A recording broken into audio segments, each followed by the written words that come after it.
नमस्कार दोस्तों, मैं आपका स्वागत करती हूँ हमारे इस खास एपिसोड में, जहाँ हम आपको लेकर चलेंगे कार्तिक मास के अंतिम दिनों की ओर, यानी देवउठनी एकादशी से पूर्णिमा तक की पवित्र यात्रा पर। ये वो दिन है जब हम भगवान की विशेष कृपा प्राप्त करते हैं। क्या आपने कभी सोचा है कि देवउठनी एकादशी पर देवी देवता क्यों जागते हैं? क्यों मान्यता है इन दिनों का हर एक दिन इतना महत्वपूर्ण होता है? आइए हम जानें इन दिनों से जुड़े रहस्य, धार्मिक परंपराएं और वो खास बातें जिन्हें जानकर आपका कार्तिक मास का अनुभव और भी अर्थपूर्ण बन जाएगा। तो चलिए दोस्तों, देवउठनी एकादशी से शुरू करते हैं, जो कार्तिक मास के इन अंतिम दिनों की पहली मुख्य तिथि है।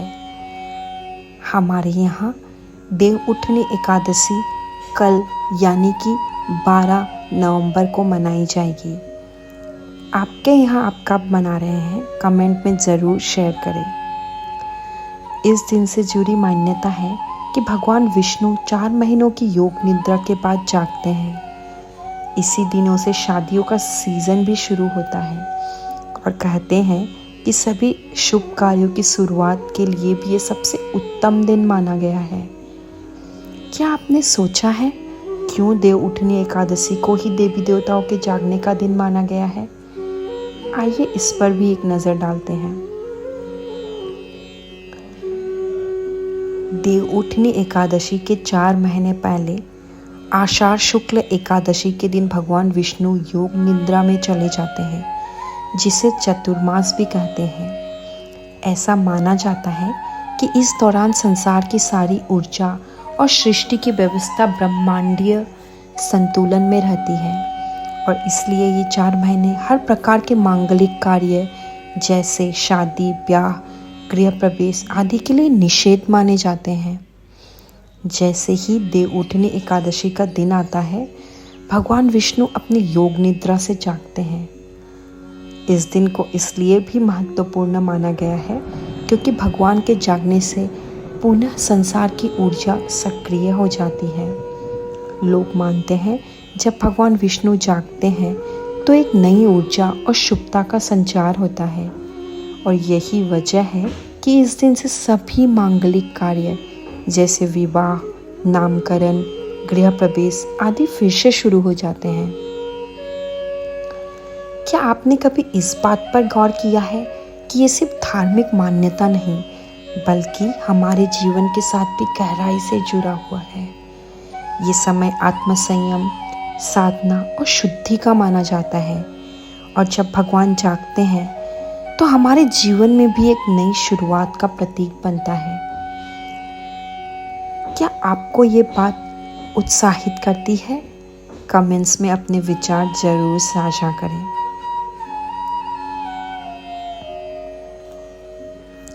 अब जानते हैं वृश्चिक संक्रांति, जो कार्तिक मास के दौरान मनाए जाने वाला एक खास पर्व है। मान्यता है इस दिन गंगा में स्नान करने से सारे पाप कट जाते हैं और पुण्य की प्राप्ति होती है। ये संक्रांति देवउठनी एकादशी के दूसरे दिन आती है। कार्तिक मास में नदी स्नान करना क्यों उतना महत्वपूर्ण माना गया है? पुराने ग्रंथ बताते हैं कि इस महीने में किया गया स्नान और दान 100 गुना फलदायी होता है। अब बात करेंगे कार्तिक त्रयोदशी की। ये दिन भगवान शिव और माता पार्वती की आराधना के लिए समर्पित होता है। कहते हैं इस दिन शिव पार्वती के विवाह की भी कथाएं हैं। इस दिन लोग अपने घरों में दीप जलाते हैं और शिव पार्वती का आशीर्वाद प्राप्त करते हैं। क्या आपने भी त्रयोदशी पर दीप जलाने की परंपरा निभाई है? इससे जुड़े कई लाभ बताए गए हैं, जैसे कि घर में शांति और समृद्धि का आना। आपके कमेंट्स का हमें इंतज़ार रहेगा। इसके बाद आता है सबसे महत्वपूर्ण दिन, कार्तिक पूर्णिमा, जिसे गंगा स्नान या देव दीपावली के रूप में भी मनाया जाता है। कहते हैं इस दिन भगवान विष्णु ने मत्स्य अवतार लिया था और और पवित्र नदियों में स्नान का बहुत बड़ा महत्व होता है। काशी में इस दिन दीपों की कतारें सजाई जाती है। कितना मनमोहक और रमणीय ये दृश्य हुआ होगा। मैंने अपने जीवन में ये कभी अनुभव नहीं किया।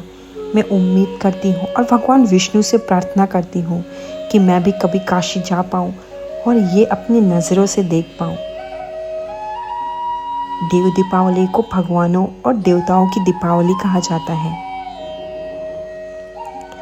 तो दोस्तों, इन पवित्र दिनों में की गई साधना, दान और पूजा का महत्व अनंत है। मान्यता है जो लोग इन दिनों सच्चे मन से प्रभु की भक्ति करते हैं, उनके जीवन में सुख, शांति और समृद्धि का वास होता है। क्या आप भी इन दिनों कुछ खास कर रहे हैं या आपकी कोई आस्था जुड़ी हुई है? हमें कमेंट्स में ज़रूर बताएं। तो दोस्तों, देव उठनी एकादशी से लेकर कार्तिक पूर्णिमा तक का यह समय एक नई शुरुआत, पुनर्स्थान और आध्यात्मिक जागरूकता का प्रतीक है। क्या आपने इन दिनों कोई खास पूजा या व्रत किया है? क्या आपको इस विषय में कुछ सवाल हैं? हमें कमेंट्स में बताइए।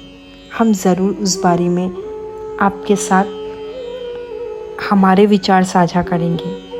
आपके अनुभव और विचार जानना हमें बहुत अच्छा लगेगा। ऐसे ही धार्मिक और रोचक वीडियो के लिए हमारे चैनल को सब्सक्राइब करना ना भूलें और इस वीडियो को लाइक और शेयर ज़रूर करें, ताकि जो लोगों को कार्तिक मास के इन आखिरी दिनों का महत्व नहीं पता, हम उनके साथ ये वीडियो साझा करके थोड़ा पुण्य का भागी बने। शायद हमारा एक शेयर उनको प्रोत्साहित कर सकता है पुण्य करने के लिए, और शायद उनके पुण्य का थोड़ा हिस्सा हमें भी मिल जाए। धन्यवाद।